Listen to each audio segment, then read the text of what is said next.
than 99.5% chance of beating the coronavirus. With odds like that, who needs a vaccine? We do not need a vaccine to open this country.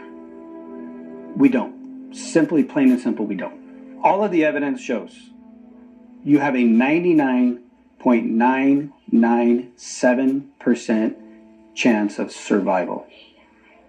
If that's your chance of survival, what do you need a vaccine for? More importantly, with odds like that, why are we still locked down? There is mounting evidence showing the lockdown is dramatically more harmful to the American public than the coronavirus ever was. Doctors explain that deaths due to unreported illnesses are skyrocketing, all because people are too terrified to go to the doctor and get help. People are avoiding cancer screenings, checkups on their hearts that would have prevented heart attacks, and other major diseases are going untreated thanks to the fear-mongering in the media. Politicians are interfering with physicians such as myself by limiting what physicians can use to take care of sick patients. They're allowing people to die basing policies on information that's not scientifically proven.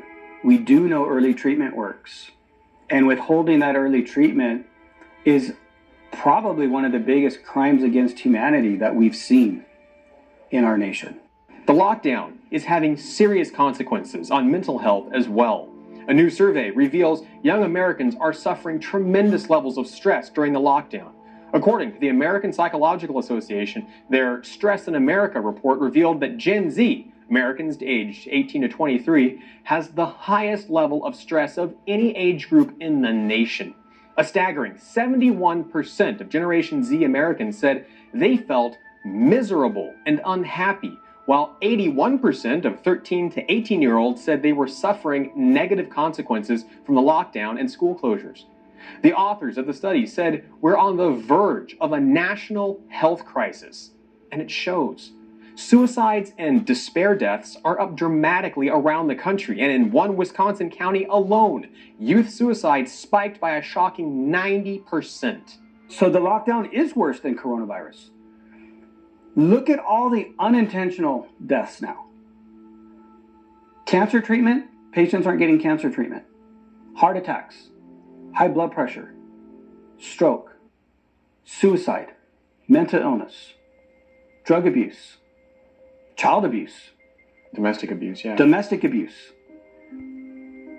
Look at what's going on in society. Kids, hanging themselves in closets because there's no outlet for them. Doctors warn that the oppressive steps taken by states like California to lock down their residents has had devastating effects on mental health. A national survey backed that up and found that in just the last month, a staggering 5,000 Americans are so miserable they've considered taking their own lives. I spoke with Dr. George Fareed, a family medicine specialist who's been treating patients in Brawley, California for over half a century. He explained the lockdown was having severe consequences on the patients in his community. I think that it's hurting public health. We need to open up. We need schools to be functioning again. And we can take steps to treat people that might be vulnerable to COVID-19 if they don't receive a treatment. We need to get back to a normal society, and there are major problems of lockdown and of economic hardships and psychological hardships as a consequence of lockdown. And the most tragic, senseless fact of all is that none of this is necessary. Everything, the virus, the economic upheaval, the draconian lockdowns, the suicides, they all could have been avoided, still could be avoided, because of one simple fact. We have a cure. It's a medicine that's been banned by entire countries, including France, Belgium, and Italy. The World Health Organization has suspended trials involving the drug because they say it's just too dangerous. And the political elite and the mainstream media are issuing sensational warnings, claiming it will kill you. It will kill you. I cannot stress enough. This will kill you. So what is this mysterious dangerous drug, and why is the world having a meltdown over its use? The drug is called hydroxychloroquine.